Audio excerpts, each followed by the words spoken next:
아멘. 하나님께서 이 부활의 아침 기쁜 담비와 같은 은혜 주실 줄 믿습니다. 성도님들 질문 하나 한번 드려보겠습니다. 한번 맞춰보시면 좋겠습니다. 내 것인데 내 마음대로 할 수 없는 것이 있습니다. 그것이 무엇일까요? 한번 편하게 마음속으로 생각하시면 좋겠습니다. 아마 여러 가지 생각들이 날 것입니다. 하지만 분명한 한 가지는 무엇이냐? 바로 마음이라고 하는 것입니다. 마음은 내 것인데 내 마음대로 이 마음이라는 것을 통제하는 것이 참 쉽지가 않습니다.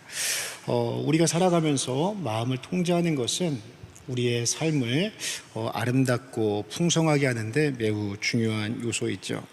왜냐하면 사람의 행복과 불행, 삶과 죽음이 마음의 상태에 따라서 결정나기 때문입니다.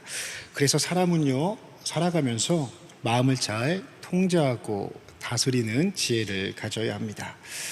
그런데 요즘 우리나라의 상황을 보면 마음을 지키지 못하는 사람들이 참 많이 있는 것 같습니다. 보건복지부에서 발간한 22년도 자살 예방 백서를 보면 우리나라의 자살률은 OECD 38개의 회원국 가운데 1등을 차지하고 있습니다. 그리고 20년도 통계를 보면 자살을 가장 많이 한 연령대를 구분을 해놨는데 1등은 50대가 가장 많은 자살의 비율이 있고 2등은 70대, 3등은 60대, 4등은 40대 순으로 이렇게 구성이 되어 있습니다. 즉 사회의 중심을 이루는 40대, 50대, 60대 이 세대의 마음의 아픔과 마음의 질병이 얼마나 큰지를 알 수가 있죠. 그리고 더 심각한 것은요, 여가부 발표를 보니까 코로나 이후에 청소년들과 그리고 20대 젊은이들, 특별히 20대 여성들의 자살률이 급격하게 증가하고 있다, 이것을 말하고 있습니다. 그리고 중앙방역대책본부가 15,400명의 코로나19 확진자를 대상으로 한 그 결과를 보면 매우 흥미롭습니다. 감염에서 회복된 이후에 1년 사이 마음 건강과 관련해 불편한 증상을 경험하는 이들이 적지 않다, 이렇게 보고가 됩니다. 확진자의 경우 불안증을 경험할 위험도가 35% 증가했고 우울증도 39%가 증가했다, 이렇게 발표했습니다. 수면 문제는 41%, 스트레스 또는 적응장애 위험도도 38%가 증가했다, 이렇게 발표합니다.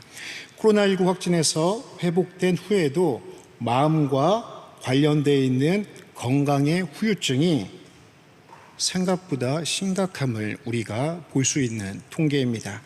아마도 지금 이 자리에 앉아 계신 우리 성도님들 가운데서도 이러한 후유증을 경험하신 분들이 많이 있지 않나, 이러한 생각을 해봅니다. 이러한 우리나라의 자살률 상황과 그리고 코로나 팬데믹 이후 나타나는 여러 가지 현상들을 보면 한 가지 결론을 내릴 수가 있습니다. 그것은 바로 마음의 병을 가지고 있는 사람이 우리의 생각보다 참 많이 있다, 이것을 알 수 있습니다. 이런 시대 가운데 잠언은 우리에게 건강한 마음을 갖기 위한 중요한 지혜를 우리에게 전하고 있습니다. 먼저 잠언은요, 성경을 분류하면 지혜서에 속하는 성경입니다. 그래서 우리에게 똑같이 주어진 인생을 어떻게 바르고 말씀 안에서 지혜롭게 살 수 있을 것인가, 이것에 대한 해답을 주는 성경이죠. 특별히 잠언은요, 아버지가 사랑하는 자녀에게 지혜를 전하는 형식으로 구성이 되어져 있습니다. 그래서 잠언을 가만히 보시면 내 아들아, 내 아들아, 이렇게 부르는 호칭이 많이 있습니다. 그래서 우리 성도들이요, 이 잠언서를 읽을 때는 이 세상을 창조하신 하나님 아버지께서 예수 그리스도의 피로 말미암아 구원함을 얻은 우리들에게, 자녀들에게 어떻게 하면 구원받은 자녀가 이 세상에서 믿음으로 바르게 잘 살 수 있을 것인가 라는 관점에서 말씀을 받을 때에 더 큰 은혜가 있습니다. 오늘 잠언 4장 23절 말씀은요, 우리 마음의 중요성에 대해서 다음과 같이 분명히 말씀합니다. 우리가 다 함께 큰 목소리로 함께 읽도록 하겠습니다.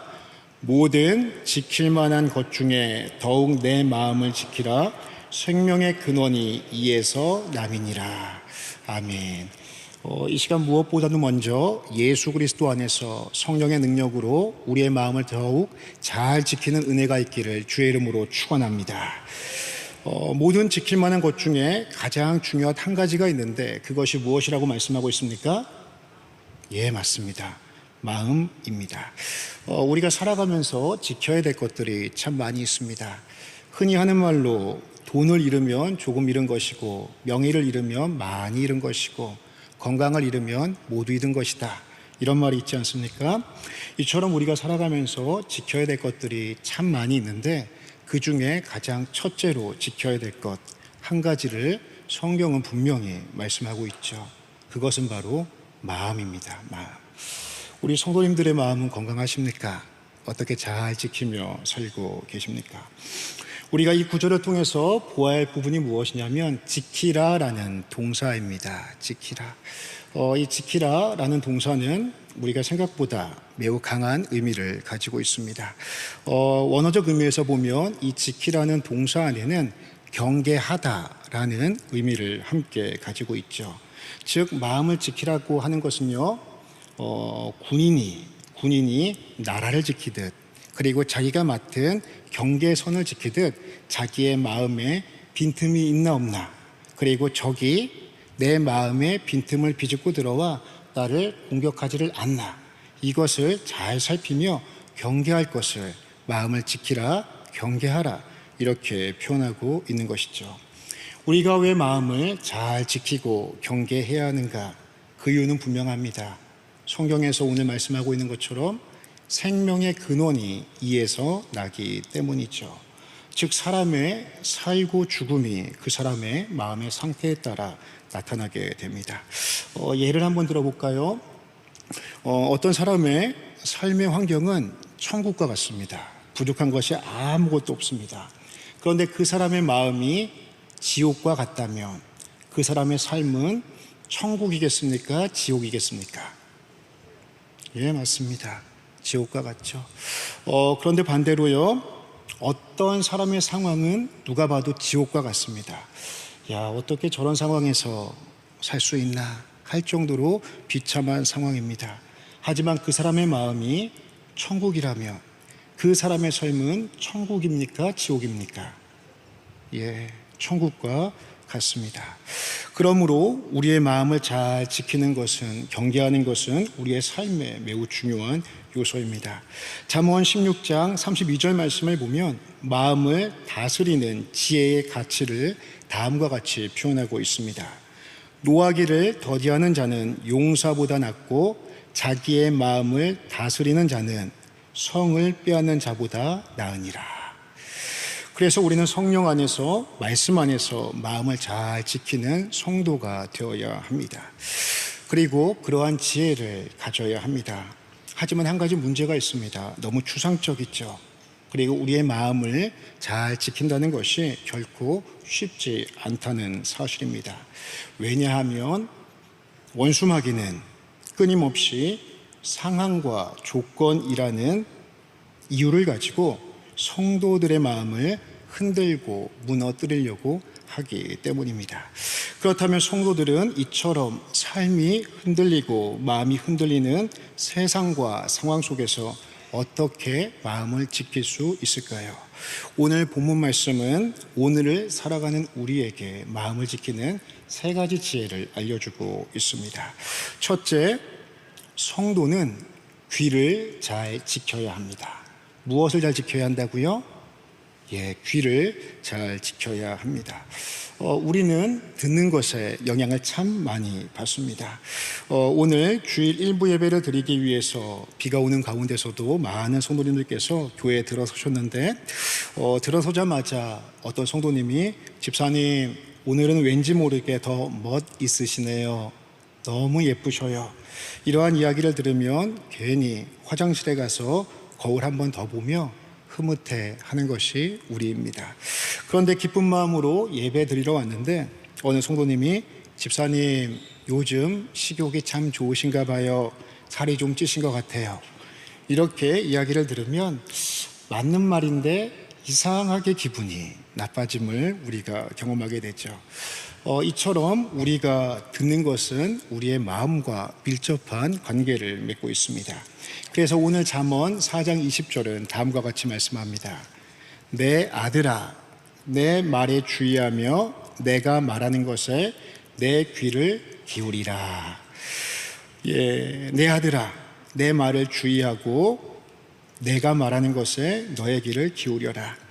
이것은 내 귀에 들리는 세상의 수많은 소리들이 있지만 그런데 그 가운데서 하나님의 말씀에 보다 집중하고 주의하고 귀 기울일 것을 성경은 명령하고 있습니다.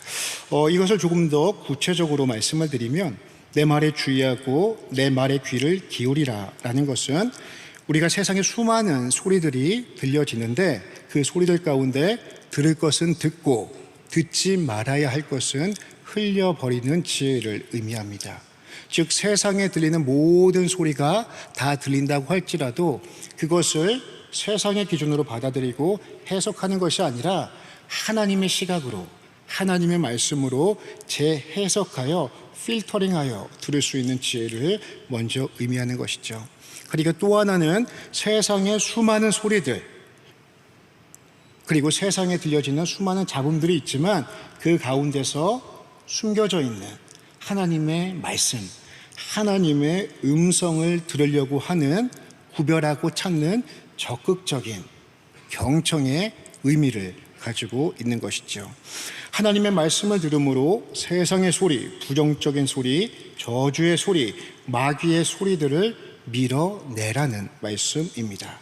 그래서 성경은요, 성도가 이 세상을 살아가며 하나님의 말씀을 듣는 지혜, 듣는 삶에 대해서 다음과 같이 강조합니다. 계시록 2장 7절 말씀을 보면 귀 있는 자는 성령이 교회들에게 하시는 말씀을 들을지어다. 이기는 그에게는 내가 하나님의 낙원에 있는 생명나무의 열매를 주어 먹게 하리라. 귀 없는 사람이 세상에 어디에 있겠습니까? 모두가 귀가 있죠. 하지만 귀 있는 자는 들어라. 성령이 교회들에게 성도들에게 하시는 말씀을 들어라 라고 하는 것은 특별히 귀를 기울여 성령 안에서 깨어 하나님의 음성을 성령의 음성을 듣는 적극적인 신앙의 태도와 지혜를 말씀하고 있는 것입니다. 성도가 이 세상을 살아가면서 수많은 소리들 가운데 특별히 하나님의 말씀을 주의하고 구별하여 듣는 지혜, 적극적인 태도를 갖는 것이 왜 중요할까요? 로마서 10장 17절은 다음과 같이 말씀합니다. 그러므로 믿음은 들음에서 나고 들음은 그리스도의 말씀으로 말미암았느니라. 아멘. 믿음은 어디에서 난다고 말씀하고 있습니까? 들음에서 난다 말씀하고 있습니다. 그리고 그 들음의 내용이 무엇입니까? 바로 그리스도의 말씀입니다. 사람의 마음은요, 그릇과 같습니다. 그릇과 같아요. 그래서요, 그 안에 담을 수 있는 것들이 한계가 있습니다. 그리고 그 안에 무엇을 담느냐에 따라서 그 사람의 마음의 상태가 결정이 되죠. 하나님의 말씀을 들을 때에 내 안에 있는 세상의 소리, 부정적인 소리, 저주의 소리, 유혹의 소리, 믿음 없는 소리들이 하나님의 말씀으로 말미암아 그것들이 떠나가고 하나님의 말씀이 내 안을 채우게 됨을 말씀하고 있습니다. 말씀을 들어야 믿음이 성장합니다. 말씀을 들어야 믿음이 강해집니다. 그 결과 성도의 마음은 함께 강하여지고 우리의 믿음의 근육은 더욱 단단해져서 세상의 소리를 들어도 그것을 방어하고 면역할 수 있는 그러한 능력이 성령 안에서 우리에게는 주어지게 되는 것이죠. 그래서 내 마음을 지키는 지혜는 내 귀를 하나님의 말씀에 자주 노출시키는 것입니다. 그러면 하나님의 말씀이 내 귀에 가득 차고 그것이 자연스럽게 내 마음을 지키는 믿음의 영적 선순환을 이루게 되는 것이죠. 요즘 우리 성도님들 어떠한 소리를 많이 듣고 계십니까? 그리고 지금 내 귀는 어떠한 소리에 민감하게 반응하여 내 마음이 요동치고 있습니까? 우리가 이 세상을 살아가고 또 한 주간의 삶을 살아가며 세상의 부정적인 소리를, 세상의 또한 소리를 안 듣고 살 수는 없습니다. 하지만 하나님의 말씀으로 그 소리들을 재해석하고 하나님의 말씀을 더욱 내 귀를 통해 많이 들음으로 말미암아 내 마음과 믿음을 더욱 잘 지키시는 지혜로운 성도님들 되시기를 주의 이름으로 축원합니다. 둘째로 성도가 마음을 잘 지키기 위해서는 입을 잘 지켜야 합니다. 우리의 입에서 나오는 말은요, 우리의 마음과 아주 상관성이 깊습니다. 내 기분이 나쁩니다. 그러면 내 입에선 좋은 말이 나오겠습니까? 나쁜 말이 나오겠습니까? 예, 나쁜 말이 나오게 됩니다. 그런데 반대로요, 내 기분이 아주 좋습니다. 그러면 내 입에서 좋은 말이 나오겠습니까? 나쁜 말이 나오겠습니까? 예, 그렇죠. 그리고 또 내 마음이 불편할 때, 하나님께서 은혜 주시면 괜찮지, 이 일 통해 합력하여 하나님 선 이루시겠지, 이렇게 입으로 선포하고 선언하면 어느샌가 내 마음도 위안과 위로를 받으면서 내 마음이 회복됨을 우리들은 함께 경험하기도 합니다. 이것은요, 내 입에서 나오는 말과 내 마음의 상관관계를 보여주고 있습니다. 그렇다면 내 입을 잘 지킨다는 것은 무엇일까요? 그것은요, 내 입을 잘 지킨다라는 의미를 가지고 있습니다. 우리가 24절 말씀을 함께 보도록 하겠습니다.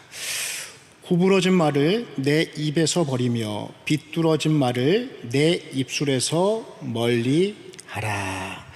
오늘 성경에서 말씀하고 있는 구부러진 말 그리고 비뚤어진 말은요, 원어적 의미를 조금 더 구체적으로 살펴보면 부정적인 말, 저주의 말, 또 음란한 말, 그리고 욕하는 말, 비난의 말, 믿음 없는 말, 이렇게 해석할 수가 있겠습니다. 마음이 상하고 좋지 않을 때 우리의 입으로 구부러진 말, 비뚤어진 말이 자연스럽게 나오게 되지만, 오늘 성경은 그 자연스러움에 내 입을 맡기지 말고 성령 안에서 말씀을 통하여 의식적으로 내 입술을 통제하고 구부러지고 비뚤어진 말을 멀리할 것을 말씀하고 있고, 이것이 지혜임을 우리에게 전하고 있습니다. 일반적으로 말에는 힘이 있다 이렇게 이야기합니다. 힘이 있다는 것은요, 능력이 있다라는 의미죠. 예를 들면 가수들이 대표적입니다. 가수들이 흔히 자신의 입으로 하는 말이, 가수는 뭐대로 된대요? 노래대로 된다, 이 이야기를 자주 합니다. 가수는요, 자기의 히트곡이 있으면 평생 3,000번 이상의 노래를 부른다고 합니다. 노래도 말이라는 가사로 형성되어 있기 때문에 가수도 자연스럽게 그 말에, 노래에 영향을 안 받을 수가 없는 것이죠. 오늘 예배에 참여하신 성도님들의 연령대를 고려해서 모두 아실 만한 가수 한 2명을 찾아보았습니다. 한 사람은 누구냐면 송대관이라는 가수입니다. 집사님이시죠? 예, 송대관 우리 집사님이 무명 가수에서 유명 가수로 확 뜬 노래가 있습니다. 그 노래가 무엇인지 아십니까? 어떻게 이렇게 잘하십니까? 예, 쨍하고 해뜰날, 돌아온단다 했는데 무명 가수에서 쨍하고 해뜰날 부르고 쨍하고 돌아왔습니다. 그리고 예전에 국민 노처녀로 유명했었던 우리 노사연 집사님, 노사연 씨는 국민 노처녀일 때 아주 전 국가적인 히트곡이 하나 있었습니다. 무엇이었습니까? 아니, 어쩜 그렇게 잘하십니까? 예, 맞습니다. 바로 만남이라는 노래죠. 우리 만남은 뭐가 아니래요? 우연이, 너무 잘하시는데요. 우연이 아니야, 이렇게 노래하고 나서 누구 만났는지 아십니까? 예, 이무송 집사님 만나 함께 믿음 안에서 지금 잘 살고 있습니다. 예, 이처럼 가수들도 그들의 노래대로 그들의 삶이 만들어져 감을 우리가 많이 보게 되죠. 성경도 역시요, 사람의 입에서 나오는 말의 중요성을 매우 강조하고 있습니다. 왜 사람의 입에서 나오는 말이 힘이 있느냐? 하나님께서는요, 말씀으로 이 세상을 창조하셨습니다. 그리고 하나님께서 인간만을 특별히 하나님의 형상대로 창조하셨죠. 그래서 하나님의 형상대로 창조된 인간의 말에는 기본적으로 능력이 있습니다. 특별히 예수 그리스도의 십자가 보혈의 은혜로 말미암아 구원을 받은 하나님의 백성들에게는 성령께서 그들의 심령 가운데 내주하여 함께 계시기 때문에 말의 권세가 더 특별히 나타남을 우리가 함께 기억해야 합니다. 그런데 우리가 우리의 말을 주의해야 하는 더 중요한 이유가 있습니다. 그것은 무엇이냐? 성도의 입에서 나오는 말을 하나님께서 들으시고 하나님께서 그대로 행하신다 약속하셨기 때문입니다. 민수기 14장 28절은 이것을 분명히 말씀합니다. 우리가 함께 읽어볼까요? 시작. 그들에게 이르기를 여호와의 말씀에 내 삶을 두고 맹세하노라. 너희 말이 내 귀에 들린 대로 내가 너희에게 행하리니. 아멘. 하나님께서 내 삶을 두고 맹세하신다 약속하셨습니다. 너희 말이 내 귀에 들린 대로 내가 행할 것이다. 원로 목사님께서 자주 강조하셨던 말씀 가운데 하나입니다. 이 말씀의 배경은요, 12 정탐꾼의 이야기입니다. 말이 12 정탐꾼이라 우리가 조금 그 사람들을 같이 절하하여 보는 경향들이 있는데 12 정탐꾼은요, 각 지파의 리더들입니다. 영역과 지력과 체력, 인격을 갖춘 믿음의 사람들을 뽑아 하나님께서 너희에게 주겠다. 너희가 노예로 살았지만 이제는 내가 너에게 주는 약속의 땅에서 정복자로 살 것이다. 이렇게 약속해 주신 땅을 받고 믿음으로 살았던 사람들이 12명의 정탐꾼이죠. 하나님께서 가나안 땅의 정복을 명하시기 전에 이들이 40일 동안 이 땅을 살펴보는 그러한 시간들을 갖습니다. 우리가 잘 알듯이 40일 정탐한 후에 보고의 내용은 크게 두 가지로 나뉘게 됩니다. 10명의 리더들은, 정탐꾼들은 하나님의 약속이 있었음에도 불구하고 우리는 가나안 땅에 못 들어갑니다. 그들은 거인이고 우리는 메뚜기와 같습니다. 그러니 우리는 절대 그 땅을 정복할 수로 들어갈 수도 없습니다. 항상 믿음의 말보다 부정적인 말이 사람들에게는 더 큰 영향을 미칩니다. 이러한 이들의 보고가 전체 이스라엘 백성들의 마음을 사로잡게 되죠. 그 결과 그들의 고백대로 가나안 1세대들은 약속의 땅 가나안 땅은 밟지도 못하고 40년 동안 방황하다 광야에서 생을 마감하는 그 고백의 응답대로 이루어졌음을 우리가 보게 됩니다. 하지만 2명의 리더들, 하나님의 사람이었던 여호수아와 갈렙은 어떠했습니까? 똑같은 것을 40일 동안 보고 똑같은 것을 들었지만 그들의 보고는 달랐습니다. 하나님의 약속을 붙들고 이렇게 외칩니다. 가나안 사람들은 우리의 먹이라. 이전 성경은 그들은 우리의 밥이라 이렇게 선언하고 그들은 결국 가나안 출애굽 1세대 중에서 유일하게 가나안 땅을 받고 정복하여 땅을 분배받는 놀라운 믿음의 사람들이 된 것이죠. 세상 사람들에게 말이라고 하는 것은 긍정적인 말과 부정적인 말로 나뉘게 됩니다. 그래서 일반적으로 긍정적인 말을 하라고 합니다. 왜냐하면 말의 힘과 영향력을 그들도 알기 때문이죠. 하지만 이것은 지극히 인본주의적인 언어관입니다. 믿음의 사람들, 우리들은 한 단계, 한 걸음 더 나아가야 합니다. 믿음의 사람들은요, 부정적인 말을 넘어 긍정의 말이 우리의 입술에서 나와야 합니다. 하지만 성도들은 긍정의 말을 넘어 믿음의 말이 내 안에서 선포되어야 하는 줄로 믿습니다. 이것이 하나님께서 우리 입술에 켜해 주신 권세이고 능력입니다. 믿음의 언어로 내 말을 훈련하는 것은 매우 중요합니다. 이 시간 우리 옆에 있는 분들에게 한번 적용해 볼까요? 이렇게 한번 축복하며 훈련하겠습니다. 성도님은 축복의 통로입니다. 하나님께서 기쁜 일을 주실 것입니다. 그렇게 믿으십니까?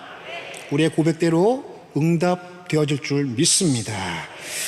말의 권세를 잘 알고 있었던 다윗은 하나님께 다음과 같이 고백합니다. 시편 141편 3절 말씀에 보면 여호와여 내 입술에 파수꾼을 세우시고 내 입술의 문을 지키소서. 파수꾼은요 보디가드입니다. 보디가드. 내 입술에 보디가드를 세워달라 요청하고 있죠. 그래서 원로 목사님께서는 생전에 우리 수용로 성도들에게 할 말이 많은 상황일수록 내 입에서 비뚤어지고 구부러진 말이 많이 나오는 상황일수록 뭐 다물고 기도하라고요? 입 다물고 기도하라 말씀하신 것입니다. 요즘 성도님들의 입술에서는 어떠한 말이 자주 튀어나오십니까? 나도 모르게 어떠한 말이 내 입에서 나오고 있습니까? 혹시 구부러지고 비뚤어진 말이 내 입에서 많이 나오지 않으십니까? 우리는 입을 지킬 때 내 마음을 지킬 수 있음을 말씀을 통해 기억해야 합니다. 내 입술을 성령 안에서 말씀 안에서 잘 지킴으로 구부러진 말과 비뚤어진 말이 내 입에서 떠나가고 내 입에서 믿음의 말과 축복의 말이 선포되어지는 복된 믿음의 통로들 되시기를 주의 이름으로 축원합니다. 마지막 세 번째로 성도가 마음을 잘 지키기 위해서는 눈을 잘 지켜야 합니다. 뭐를 잘 지켜야 된다고요? 눈을 잘 지키셔야 합니다. 우리는 보는 것에 영향을 많이 받습니다. 기분이 부정적인 감정이 들고 우울하다가도 부산에 아름답게 펼쳐져 있는 그 부산 앞바다, 해운대 앞바다를 바라보면 언제 그랬냐는 듯이 맺혀 있었던 그 부정적인 감정들이 녹아지고 사그라짐을 경험하기도 합니다. 그리고 기분이 좋다가도 잔인하고 좀 더러운 것들을 보면 우리의 두 눈을 가리고 고개를 돌리는 그런 행동들을 나타나게 되죠. 이것은요 우리의 보는 것에 따라서 우리의 삶과 내 마음이 영향을 받고 있음을 보여주고 있는 예죠. 바라봄의 법칙이라고 하는 것이 있습니다. 이 바라봄의 법칙이요 참 신비롭습니다. 왜냐하면 바라보면 바라볼수록 이상하게 그 바라보는 대상과 닮아가는 현상이 나타나게 됩니다. 그리고 더 신비로운 것은요 어떤 대상을 계속 바라보고 바라보면 그 대상만 묵상하게 됩니다. 그 대상만 집중하게 되는 것이죠. 그런데 더 신비한 것은 뭔지 아십니까? 그 대상을 계속 묵상하고 묵상하면요 어느 순간 그 대상이요 세상에서 가장 큰 존재로 변화된다는 것입니다. 그 바라보는 대상이요 가장 큰 존재가 돼서 내 마음을 가득 채우게 되는 신비로운 일들이 바라봄을 통해 나타나게 되죠. 이 바라봄의 법칙은요 양궁 선수가 10점 만점을 노리는 그 원리와 같습니다. 이것 이해하면 쉽게 이해할 수가 있습니다. 관역과 양궁 선수의 거리는 70m입니다. 그리고 그 70m 떨어져 있는 그 관역 가운데 그 10점 포인트 되는 그 원의 지름은요 12.2cm입니다. 70m 거리 되는 그곳에 12.2cm 되는 그 관역을 바라보면 그것이 크게 보이겠습니까? 작게 보이겠습니까? 점처럼 보인다고 이야기를 합니다. 그런데 양궁 선수들이 그 10점 만점을 맞히는 그 원리가 뭐냐면 그 10점 만점의 관역을 끊임없이 바라보고 바라본다고 합니다. 그러면요 어느 순간 그 점과 같은 10점의 그 포인트 그 점이요 눈덩이처럼 커지는 한순간이 있는데 그때 활시위를 날린다 이렇게 이야기를 합니다. 이처럼 바라봄이라고 하는 것은요 우리의 삶에 매우 실제적인 영향을 미치고 있습니다. 그래서 성경은요 성도가 이 세상을 살아가며 무엇을 바라보며 살아야 하는가 이것을 중요하게 말씀합니다. 오늘 잠언 4장 21절 말씀도 동일하게 말씀을 하죠. 그것을 내 눈에서 떠나게 하지 말며 내 마음속에 지키라. 그것을 내 눈에서 떠나지 말게 하라 말씀하고 있습니다. 그것은 하나님의 말씀이고 명령이죠. 우리가 볼 수 있는 수많은 것들이 이 세상에 존재하지만, 그리고 우리는 지금도 수많은 것들을 바라보며 살고 있지만, 성도는 그 가운데 특별히 하나님의 말씀을 바라보며 내 눈이 그 하나님의 말씀과 믿음에서 떠나지 말아야 할 것을 오늘 잠언의 지혜는 우리에게 말씀하고 있는 것입니다. 그래서 두 눈을 지킨다는 것은 우리가 수많은 것을 나의 두 눈으로 보며 살아가지만, 하나님의 말씀을 기준으로 내가 보아야 할 것은 보고 보지 말아야 할 것은 보지 않는 지혜를 의미하고 있습니다. 성경을 보면 성도가 무엇을 바라보고 사느냐, 이 관점에 따라 인생이 완전히 달라진 두 명의 사람을 대조적으로 보여주고 있습니다. 한 사람은 사울이고 다른 한 사람은 다윗입니다. 특히 사울은 오늘 본문의 말씀처럼 귀를 지키지 못하고 입을 지키지 못하고 눈을 지키지 못함으로 말미암아 결국 마음을 지키지 못해 인생을 망쳐버린 대표적인 성도의 모습을 샘플과 같이 보여주고 있습니다. 우리가 사무엘상 18장 6절에서 9절 말씀을 보도록 하겠습니다. 이 말씀을 보시면요, 6절에 이렇게 말씀합니다. 무리가 돌아올 때에 곧 다윗이 블레셋 사람을 죽이고 돌아올 때에 여인들이 이스라엘 모든 성읍에서 나와서 노래하며 춤추며 소고와 경쇠를 가지고 왕 사울을 환영하는데, 여인들이 뛰놀며 노래하여 이르되 사울이 죽인 자는 천천히요 다윗은 만만이로다 한지라. 사울이 그 말에 불쾌하여 심히 노하여 이르되, 무엇을 지키지 못했습니까? 그 말에 불쾌했다 이야기를 하고 있습니다. 귀를 지키지 못했습니다. 그래서 그 마음이 불쾌함으로 그리고 심히 노하는 상태로 변화가 되었고, 그 다음 말씀을 보면 다윗에게는 만만을 돌리고 내게는 천천만 돌리니 그가 더 얻을 것이 나라 말고 무엇이냐 하고, 그가 무엇을 지키지 못했습니까? 입술을 지키지 못했습니다. 믿음으로 해석하지 못하고 지극히 세상적인 방법으로 자기중심적으로 해석하여 입술로 범죄함을 우리가 보게 되죠. 그리고 9절 말씀입니다. 그날 후로 사울이 다윗을 뭐하였더라요? 주목하였더라. 무엇을 지키지 못했습니까? 눈을 지키지 못했습니다. 이스라엘의 왕은요, 하나님의 대리자입니다. 청지기입니다. 그래서 하나님의 대리자로서 하나님의 나라를 신정으로 말씀을 기준으로 다스려야 됩니다. 그래서 하나님을 항상 주목해야 하는 것이 이스라엘 왕의 사명이고 가장 중요한 본질적인 모습 가운데 하나입니다. 그런데 1대 왕이었던 사울은 하나님만을 주목해야 되는 왕이라는 존재가 지금 누구만을 주목하게 됩니까? 다윗만을 주목하고 있는 것이죠. 그리고 10절 말씀을 보면 이렇게 최종적인 결과를 말씀하고 있습니다. 그 이튿날 하나님께서 부리시는 악령이 사울에게 힘있게 내림에 그가 집안에서 정신없이 떠들어대므로 다윗이 평일과 같이 손으로 수금을 타는데 그때에 사울의 손에 창이 있는지라. 하나님의 사람, 성령의 사람의 심령 가운데 누가 임하게 됩니까? 악령이 임하게 돼요. 그의 입술에서 악령이 이야기하는 대로 떠들어대는, 의미 없는 말을, 부정적인 말을 떠들어대는 비참한 인생으로 전락되었음을 우리가 보게 됩니다. 하나님만을 바라보아야 되는 사울의 인생이 다윗만을 바라보게 됩니다. 그리고 다윗은요, 이후 10년이 넘는 시간을 이스라엘의 1대 왕이었음에도 불구하고 다윗만 주목하여 그의 인생을 허비하게 됩니다. 그와 함께 했던 사람들도 다윗 잡느라 하나님의 뜻을 그 나라 가운데 이루지 못하고 결국 사울은 비참한 인생으로 그의 삶을 마무리하게 됨을 우리가 보게 됐죠.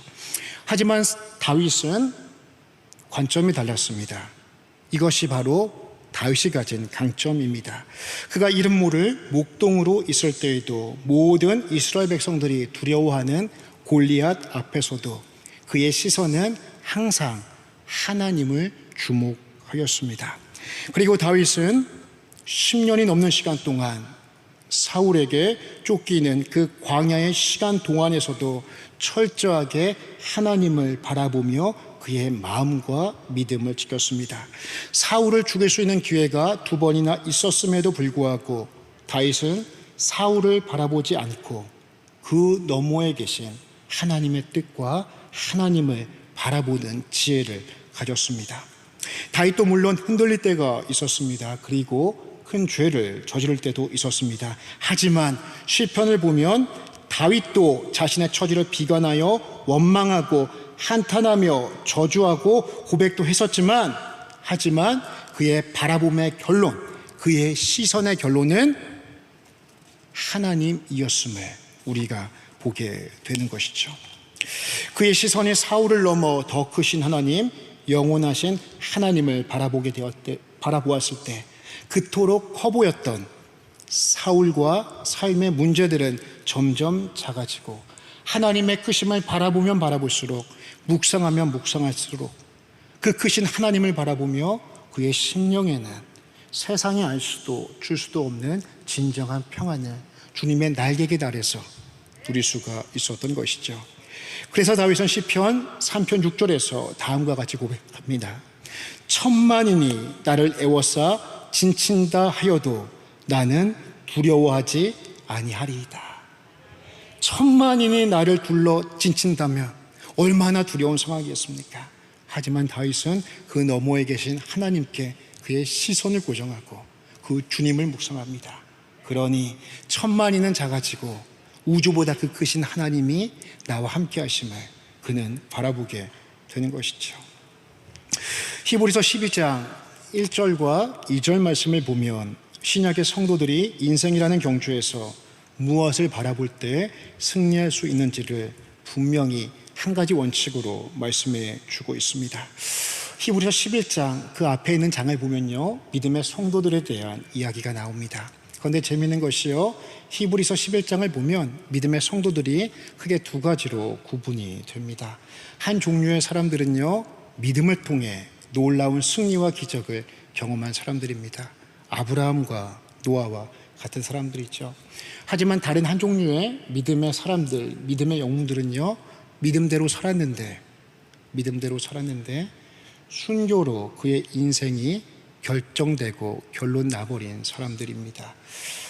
그들의 믿음 때문에 배고픔을 당하고, 그들의 믿음 때문에 사람들에게 질시를 당하고 왕따를 당하고, 그리고 그들의 믿음 때문에 사람들에게 버림받아 유리하며 방황하다가 죽은 자들, 심지어 어떤 자들은 믿음 때문에 톱으로 켬을 당해 순교를 맞게 되는 자들.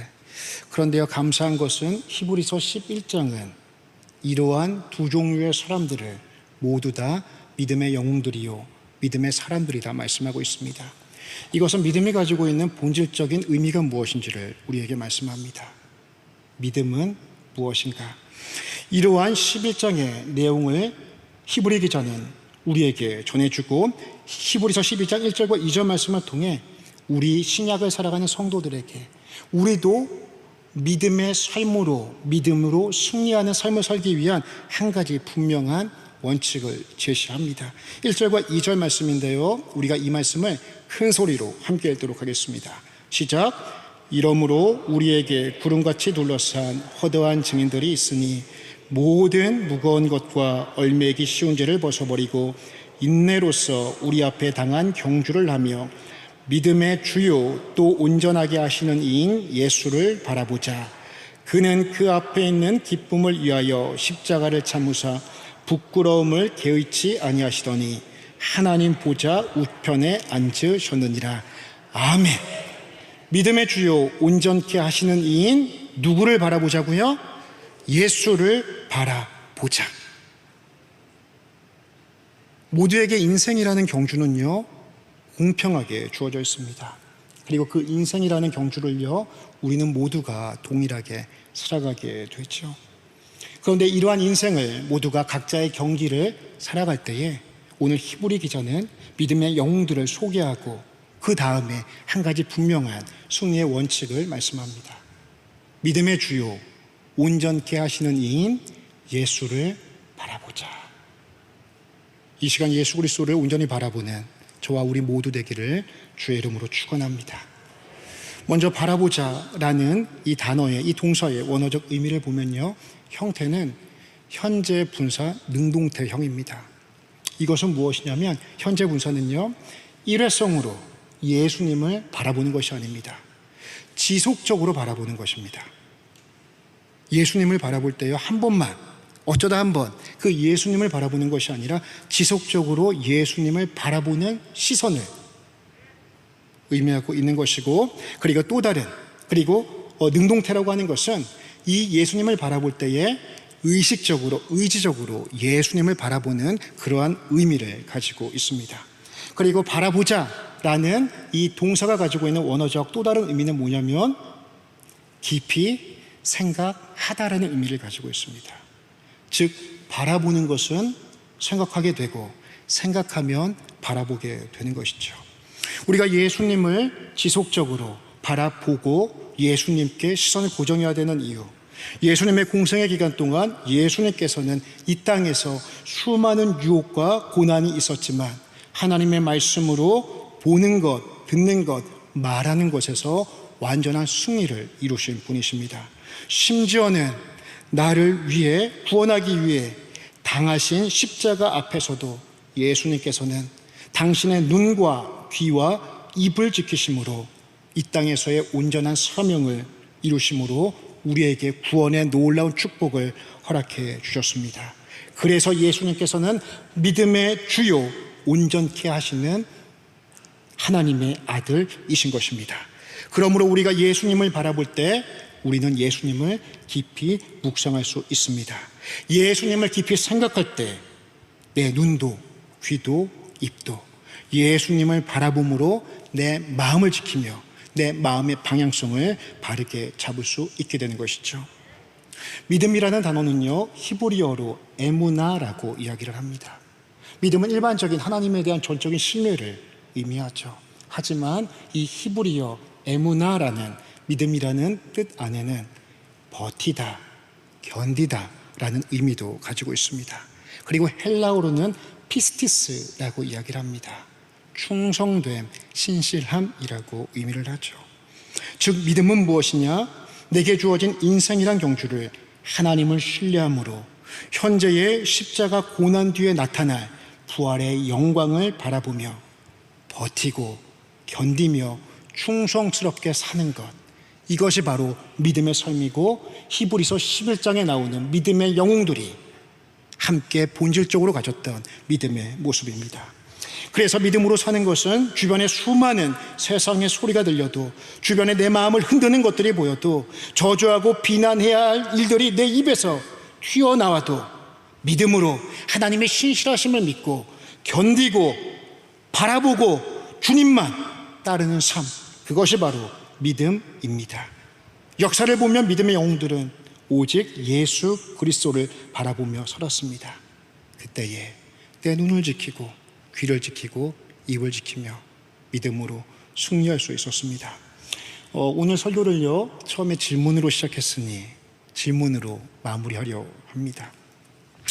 우리 성도님들, 성도의 인생은요, 어느 가수가 노래한 것처럼 나그네 같은 인생일까요? 아니면 시인이 노래한 것처럼 소풍과 같은 삶일까요? 한번 생각해 보십시오. 성도의 삶은요, 소풍과 같은 삶입니다. 나그네의 삶은요, 목적지가 없습니다. 노래 가사처럼 구름이 흘러가는 것처럼 내 마음 내키는 대로 그렇게 살아가는 것이 나그네의 삶이죠. 그러나 성도는요, 분명한 본향이 있습니다. 목적지가 있습니다. 소풍의 삶은 무엇인가? 아무리 날이 좋고 친구들과 행복하게 재미있게 놀아도 때가 되면 집으로 돌아가야 합니다. 소풍의 삶은 무엇인가? 그날 비가 오고 바람이 불고 친구들과 싸워 조금 속상한 날이 있더라도 때가 되면 집으로 돌아가는 것, 그것이 바로 소풍의 삶입니다. 성도는요, 땅의 시간과 하늘의 시간을 동시에 살아가는 존재입니다. 사도 바울은 빌립보서 3장 20절 말씀을 통해 성도의 정체성을 다음과 같이 말씀합니다. 그러나 우리의 시민권은 하늘에 있는지라 거기로부터 구원하는 자 곧 예수 그리스도를 기다리노니. 구원이란 유한한 땅의 시간을 살아가는 존재가 영원한 하늘의 시간으로 편입되는 사건을 의미합니다. 따라서 우리의 두 다리는 땅을 붙이고 살아가지만 우리의 눈과 귀와 입은 언제나 하늘에 시선을 두고 바라보고 살아가야 하는 하늘의 존재, 그것이 바로 우리들입니다.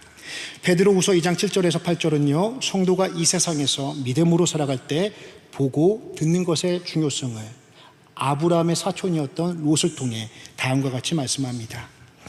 무법한 자들의 음란한 행실로 말미암아 고통당하는 의로운 롯을 건지셨으니 이는 이 의인이 그들 중에 거하여 날마다 저 불법한 행실을 보고 들음으로 그 의로운 심령이 상함이라.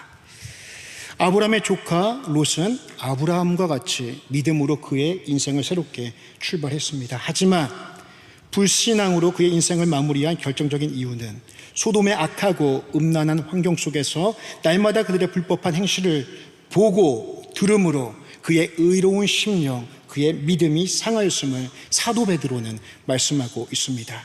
결국 롯은 보고 듣는 것을 믿음 안에서, 말씀 안에서, 신앙 안에서 지키지 못함으로 결국 비참한 인생을 맞이하게 되었습니다.